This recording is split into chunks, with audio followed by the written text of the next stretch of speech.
Hi hello friends, എല്ലാ കൂട്ടുകാർക്കും ഇനി വരാൻ പോകുന്ന നാളത്തെ അല്ല മറ്റന്നാളത്തെ എപ്പിസോഡ് ആയിരിക്കും കേട്ടോ. ആ ഒരു റിവ്യൂയിലേക്ക് സ്വാഗതം. അങ്ങനെ പൂജാ കാര്യങ്ങളൊക്കെ അശ്വിൻ തന്നെ ചെയ്യണ ഭാഗമാണ് ഞാൻ ഇന്നലത്തെ റിവ്യൂല് പറഞ്ഞിട്ടുണ്ടായിരുന്നത്. അപ്പൊ അങ്ങനെ പൂജകളൊക്കെ കഴിഞ്ഞു. രാത്രി ഒരുപാട് ആവുമ്പോഴേക്കും 8:30 സമയമാകും. ആ സമയത്ത് അമ്മായി പറയുന്നുണ്ട്, ശരി ഒത്തിരി സമയമായില്ലേ എന്ന് പറഞ്ഞിട്ട് മുത്തശ്ശി ഞങ്ങളെ ഇറങ്ങുവാണെന്ന് പറയുവാണ്. പ്രീതി ശ്രുതി വാ എന്ന് പറയുമ്പോഴേക്കും മുത്തശ്ശി ചോദിക്കണ്ടല്ല, നിങ്ങൾ എങ്ങനെയാ പോകുന്നത്? അത് ഓട്ടോറിക്ഷയിൽ എന്തെങ്കിലും പോയിക്കോളാം എന്ന് പറയുമ്പോൾ ഈ രണ്ട് പെണ്ണുങ്ങളും കൂട്ടിക്കൊണ്ട് ഈ സമയത്ത് ഓട്ടോയ്ക്ക് പോകണ്ട, ഒരു കാര്യം ചെയ്യാം, കാറിൽ കൊണ്ടാക്കാം എന്ന് പറയുമ്പോൾ മനോരമ പറയുന്നുണ്ട്, ഇവിടുത്തെ കാറിലോ അവര് വല്ല ഓട്ടോക്കും പിടിച്ചോളും അല്ലെങ്കിൽ വല്ല ടാക്സിയും പിടിച്ചോളും റോട്ടിലേക്ക് ഇറങ്ങിക്കഴിഞ്ഞാൽ എന്ന് മനോരമ പറയുന്ന സമയത്ത് നമ്മുടെ ആകാശ് പറയുന്നുണ്ട്, വേണ്ട അമ്മേ മുത്തശ്ശി, ഞാൻ ഇവരെ കൊണ്ടേ ആക്കിക്കോളാം എന്ന് പറയുവാണ്. ആ സമയത്ത് മനോരമ പറയുന്നുണ്ട്, നീ എന്തിനെ കൊണ്ടേ ആക്കണത്? ഇവിടെ വേറെ ഡ്രൈവർമാരില്ലേ, അവരെ ആരെങ്കിലും വിളിക്ക്, അവർ കൊണ്ടേ ആക്കിക്കോളും എന്ന് പറയുമ്പോൾ ആകാശ് പറയുന്നുണ്ട്, ഇവിടെ ഡ്രൈവർമാരെ ആരും ഇല്ല അമ്മേ, എല്ലാവരും പൂജയായിട്ട് നേരത്തെ പോയി, അതിനെന്താ ഞാൻ കൊണ്ടേ ആക്കിയിട്ട് വരാം എന്ന് പറയുവാണ്. അങ്ങനെ ആകാശ് നമ്മുടെ പ്രീതിയുടെ മുഖത്തേക്ക്, പ്രീതി നാണം കൊണ്ട് മുഖം താഴ്ത്തു കേട്ടോ. ആകാശിനെ പ്രീതിനെ കുറച്ചുകൂടി നേരം കൂടി കണ്ടുകൊണ്ടിരിക്കാൻ വേണ്ടി ആകാശ് പറയുന്നുണ്ട്, എന്താ ഞാൻ ഇവരെ കൊണ്ട് ആക്കിയിട്ട് വരാം, ശ്രുതി പ്രീതി അമ്മായി വാ എന്ന് പറഞ്ഞിട്ട് ആകാശ് വിളിച്ചോണ്ട് പോണ സമയത്ത് അവര് 3 പേരോട് പോകണം. ശരി എന്നാൽ ഞങ്ങൾ പോകുവാണെന്നിട്ട് ഇറങ്ങുവാട്ടോ.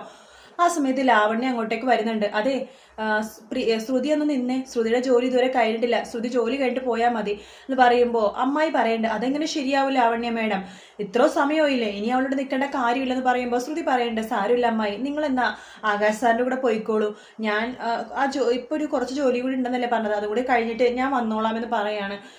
എന്താ ഈ പെണ്ണ് ഈ കാണിക്കണേ എന്ന് അമ്മായി ചോദിക്കുമ്പോൾ, പ്ലീസ് അമ്മായി നിങ്ങൾ പോയിക്കോ, ഞാൻ വന്നോളാം എന്ന് പറഞ്ഞില്ലേ എന്ന് പറയുവാണ്. അങ്ങനെ അമ്മായി വാ പ്രീതി എന്ന് പറയുവാണ്. അങ്ങനെ പ്രീതിയെ അമ്മായിയും ആകാശും കൂടി വണ്ടി കയറി പോവാട്ടോ. ലാവണ്യ ഇങ്ങനെ പറയുന്ന സമയത്ത് ആകാശ് അവിടെ ഉണ്ടായില്ല. ആകാശ് വണ്ടി എടുക്കാൻ വേണ്ടി പുറത്തേക്ക് പോയിരിക്കുമായിരുന്നു. അങ്ങനെ ആകാശ് വണ്ടിയിൽ പ്രീതിനെയും അമ്മായിനെയും വീട്ടിലേക്ക് കൊണ്ടുപോണ വഴിയിൽ ആകാശാണെങ്കിൽ മുമ്പിലത്തെ മിറർ ഉണ്ടല്ലോ, ആ മിറർ പ്രീതിനെ കാണാൻ വേണ്ടി സെറ്റ് ചെയ്ത് വെക്കുവാട്ടോ. എന്നിട്ട് പ്രീതിനെ ഇടയ്ക്കിടയ്ക്ക് ഇങ്ങനെ നോക്കിക്കൊണ്ടിരിക്കുവാണ്. അതിനുശേഷം അമ്മായി പറയണ്ട ആകാശിനോട്, മോനെ എനിക്ക് വിശ്വസിക്കാൻ പറ്റുന്നില്ല, നീ ആ അശ്വിൻ സാറാമിന്റെ അനിയനാണെന്ന്, നിന്റെ എന്ത് നല്ല സ്വഭാവമാണ് എന്നിങ്ങനെ പറയുവാണ്. അത് കേൾക്കുമ്പോൾ പ്രീതിക്ക് വല്ലാത്ത സന്തോഷം തോന്നുന്നുണ്ട്. ആകാശാണെങ്കിൽ ചിരിച്ചുകൊണ്ട് പ്രീതിനെ തന്നെ നോക്കിക്കൊണ്ടിരിക്കുവാണ്. അതൊന്നും അമ്മായി കാണുന്നില്ല കേട്ടോ. അതിനുശേഷം അമ്മായി പറയണ്ട്, പറഞ്ഞിട്ട് കാര്യമില്ല, ഒരു റോസാപ്പൂ ആവുമ്പോൾ ഒരു റോസാ ചെടി ആവുമ്പോൾ അതിന് നല്ല റോസാപ്പൂ ഉണ്ടാവും, മുള്ളും ഉണ്ടാകും, റോസാപ്പൂ നീയും മുള്ളും അശ്വിനുമാണ് എന്ന് അമ്മായി പറയുവാണ്. അതിനുശേഷം ആകാശ് വീട്ടിലെത്തിയിട്ട് അവർ രണ്ടുപേരും അവിടെ ആക്കിയതിന് ശേഷം വണ്ടി എടുത്തിട്ട് തിരിച്ചു വരുവാണ്.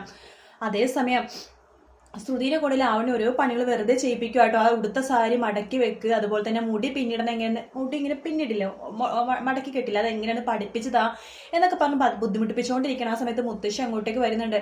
എന്താ ശ്രുതി നീ പോയില്ലേ എന്ന് ചോദിക്കുമ്പോൾ, അല്ല ലാവണ്യ മേഡം, അയ്യോ മുത്തശ്ശി ഞാനൊന്നും പറഞ്ഞിട്ടില്ല കേട്ടോ, ഇവളാ പറഞ്ഞത് കുറച്ചുകൂടി ജോലി തീർക്കാനുണ്ട്, എൻ്റെ സാരിയൊക്കെ ഒന്ന് മടക്കിയിട്ട് പോകാമെന്ന് ഇവള് തന്നെയാ പറഞ്ഞത്, ഞാനൊന്നും പറഞ്ഞിട്ടില്ല എന്ന് പറയുമ്പോൾ, വേണ്ട ലാവണ്യ, എനിക്കെല്ലാം മനസ്സിലായി, സമയം എത്രയെന്നറിയാമോ, 9 മണിയാവാനായി, ശ്രുതി നീ ഒരു കാര്യം ചെയ്യ്, വീട്ടിൽ പോകാൻ നോക്ക്. അപ്പോഴേക്കും അശ്വിൻ അങ്ങോട്ട് വരുന്നുണ്ട്. അശ്വിനോട് പറയണ്ട, അശ്വിൻ നീ ഒരു കാര്യം ചെയ്യ് കുഞ്ഞ, ശ്രുതിയുടെ വീട്ടിലൊന്ന് കൊണ്ടാക്കുമെന്ന് പറയുവാണ്. ആ സമയത്ത് ശ്രുതി പറയണ്ട, വേണ്ട മുത്തശ്ശി, ഞാനൊരു കാര്യം ചെയ്യാം, ഓട്ടോ പിടിച്ചു പോയിക്കോളാം, ഈ രാത്രി നീ ഒറ്റക്കോ, വേണ്ട വേണ്ട അശ്വിൻ കൊണ്ടായിക്കോളും എന്ന് പറയുമ്പോൾ അശ്വിൻ പറയണ്ട്, ഞാൻ കൊണ്ടാക്കിക്കോളാം എന്ന് പറയുവാണ്. ആ സമയത്ത് അശ്വിൻ്റെ മനസ്സിൽ ഫുള്ളും അശ്വിനൊരു വിഡ്ഢിയാക്കിയല്ലോ, അതായത് ഇന്നത്തെ ഞാൻ കറക്റ്റായിട്ട് റിവ്യൂ പറയുമ്പോൾ കേൾക്കണവരാണെങ്കിൽ മനസ്സിലാവും, അല്ലെങ്കിൽ ഹിന്ദി കാണുന്നവർക്ക് മനസ്സിലാവും.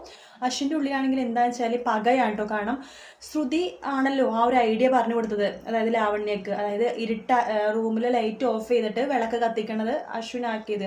അപ്പോൾ ആ ഒരു പക നമ്മുടെ അശ്വിൻ്റെ ഉള്ളിലുണ്ട്. അതുകൊണ്ട് തന്നെ അശ്വിൻ പറയാണ്, ഞാൻ ഇവിടെ കൊണ്ടാക്കിക്കോളാം എന്ന് പറയുമ്പോൾ ലാവണ്യ പറയുന്നുണ്ടെങ്കിൽ ഞാനും കൂടി വരാതെ പറയുമ്പോൾ മുത്തശ്ശി പറയുന്നുണ്ട്, വേണ്ട നിനക്ക് ഒരുപാട് ജോലി ബാക്കിയുണ്ട്, നീ ഇന്ന് എന്തൊക്കെ പഠിച്ചു എന്നുള്ളത് എന്നോട് കറക്റ്റായിട്ട് പറഞ്ഞ് കേൾപ്പിച്ചേ എന്ന് പറഞ്ഞിട്ട് ലാവണ്യനെ വിളിച്ചുകൊണ്ട് മുത്തശ്ശി അകത്തേക്ക് പോവാണ്. ആ സമയത്ത് അശ്വിൻ വാ എന്ന് പറഞ്ഞിട്ട് ശ്രുതിനെ വിളിച്ചുകൊണ്ട് വണ്ടി എടുത്തുകൊണ്ട് പോകുക കേട്ടോ. അങ്ങനെ ശ്രുതിയും അശ്വിനും പോണ സമയത്ത് ഒരു ഏകദേശം 9 മണിയൊക്കെ ആയിട്ടുണ്ടാവും. അവർ പുറപ്പെട്ടപ്പോൾ അവരിങ്ങനെ ഒരുപാട് ദൂരമാണ് കേട്ടോ. ശ്രുതിയുടെയും അശ്വിൻ്റെ വീട് ശരിക്കും ഒരുപാട് ദൂരമുണ്ട്, ഒരു മണിക്കൂർ യാത്രയുണ്ട്. അപ്പോൾ ഒരു പകുതി വഴി ആകുമ്പോഴേക്കും അശ്വിൻ എന്താ ചെയ്യാന്ന് വെച്ച് കഴിഞ്ഞാൽ ശ്രുതിയെടുത്ത് പറയുന്നുണ്ട്, നീ ഇവിടെ ഇറങ്ങാൻ വേണ്ടി പറയുവാണ്. എന്താ പറഞ്ഞത്, നീ നടുറോട്ടിൽ ഇറങ്ങാൻ, നിങ്ങൾ എന്ത് മര്യാദകേടാ കാണിക്കണതെന്ന് ചോദിക്കുമ്പോൾ, അതെ മര്യാദകേട് ആരാ കാണിച്ചത്, നീയാണോ ഞാനാണോ, നീ എന്നെ ഒരു വിഡ്ഢിയാക്കിയല്ലേ, ഞാൻ എല്ലാം അറിഞ്ഞു, നീയല്ലേ മനഃപൂർവ്വം എന്നെ പൂജയെ പങ്കെടുപ്പിക്കാൻ വേണ്ടിയിട്ട് ആ പവർ കെട്ട് അങ്ങോട്ട് ഓഫ് ചെയ്തിട്ട് എന്നെ കൊണ്ട് വിളക്കൊക്കെ വെപ്പിച്ചത് എന്ന് പറയുമ്പോൾ, അതിനൊക്കെ നീ എന്തിനാ ചെയ്തതെന്ന് ചോദിക്കുമ്പോൾ, അതോ പറയടി നീ എന്തിനാ അങ്ങനെയൊക്കെ ചെയ്ത്, എൻ്റെ കണ്ണി നോക്കി സത്യം പറയാൻ പറയുമ്പോൾ അശ്വിൻ വണ്ടി നിർത്തുന്നുണ്ട്. ആ സമയത്ത് ശ്രുതി അശ്വിൻ്റെ മുഖത്ത് നോക്കി തന്നെ പറയേണ്ട, അതെ ഞാൻ മനഃപൂർവ്വം നിങ്ങളെ കൊണ്ട് പൂജകളൊക്കെ ചെയ്യിപ്പിച്ചതാണ്, കാരണം എന്താണെന്നറിയാമോ, നിങ്ങൾക്കൊരു പുച്ഛമാണ്, ഭഗവാനോട് പോലും ഒരു പുച്ഛം. ഞാൻ ഭഗവാനെ ഒരുപാട് ആരാധിക്കുന്ന ഒരു ആരാധികയാണ്, അതുകൊണ്ട് ഭഗവാൻ ആര് പുച്ഛിച്ചാലും എനിക്ക് സഹിക്കില്ല. അതുകൊണ്ട് എനിക്കൊരു വാശിയായിരുന്നു ഭഗവാനെ മുമ്പിൽ നിങ്ങളുടെ തല കുനിക്കണമെന്ന്, അത് ഞാൻ നടത്തിയെന്ന് പറയുവാണ്. ആ സമയത്ത് അശ്വൻ പറയുന്നുണ്ട്, നീ വലിയ ആള്, നിന്റെ വിചാരം നീ ആരാണ്, നീ വലിയ ആളൊന്നും ആവണ്ടെന്ന് പറയുമ്പോഴേക്കും, ആരാ വലിയ ആളാവണോ, നിങ്ങളാണോ ഞാനാണോ, നിങ്ങളത് വൃത്തികെട്ട മനുഷ്യനാണോ, ഒരു പെണ്ണിനെ കല്യാണം കഴിപ്പിക്കാതെ ജീവിക്കാൻ വേണ്ടി നോക്കിയത്, ലിവിങ് ടുഗദർ ആക്കാൻ നോക്കിയത് നിങ്ങളാണോ, എന്നെക്കുറിച്ച് മര്യാദ പറഞ്ഞത്, അല്ലെങ്കിൽ നിങ്ങളെ പണ്ട് കാര്യമില്ല, നിങ്ങൾ ജനിച്ചപ്പോഴേ നിങ്ങളുടെ അമ്മ മരിച്ചു പോലുണ്ട്, നല്ല കാര്യങ്ങളൊന്നും നിങ്ങൾക്ക് പറഞ്ഞുതരാൻ ആരും ഉണ്ടായിട്ടുണ്ടാവില്ല എന്ന രീതിയിൽ ശ്രുതി ആ രീതിയിൽ ഇങ്ങനെ സംസാരിക്കുമ്പോൾ അശ്വിന് ആകെ ദേഷ്യം വരുവാണ്.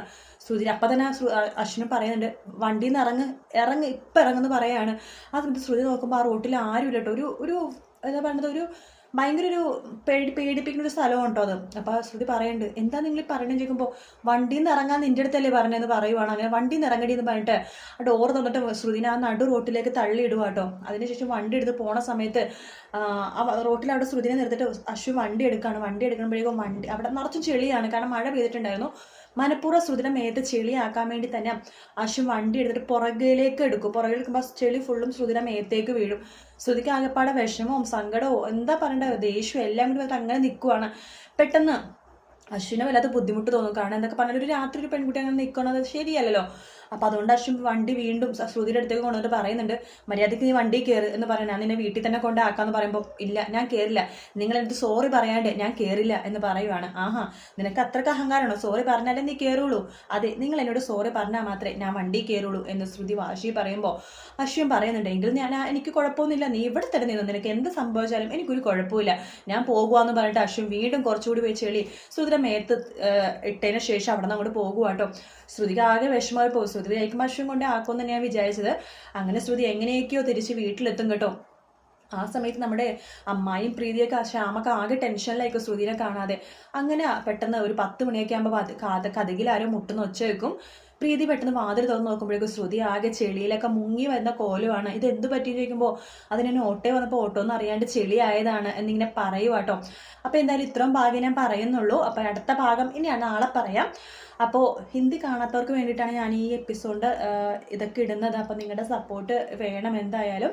അതുപോലെ തന്നെ ചെറിയ ചെറിയ തെറ്റുകളും കാര്യങ്ങളൊക്കെ ഉണ്ടാകും, അത് ക്ഷമിക്കണം. അപ്പോൾ ഇനിയും ഇതുപോലെ തന്നെ റീമേക്കിലെ സംഭവങ്ങൾ ഇടണമെന്നുണ്ടെങ്കിൽ നിങ്ങൾ താഴെ കമൻറ്റ് ചെയ്താൽ മതി കേട്ടോ. വീഡിയോ ഇഷ്ടപ്പെട്ടെങ്കിൽ ലൈക്ക് ചെയ്യുക, സബ്സ്ക്രൈബ് ചെയ്യാൻ മറക്കരുത്. അതുപോലെ തന്നെ കമൻറ്റ് ചെയ്യണം, എന്തുണ്ടെങ്കിലും കമൻറ്റ് ചെയ്തോളൂ. മറ്റൊരു വീഡിയോ ആയിട്ട് വീണ്ടും കാണാം. Take care, bye bye.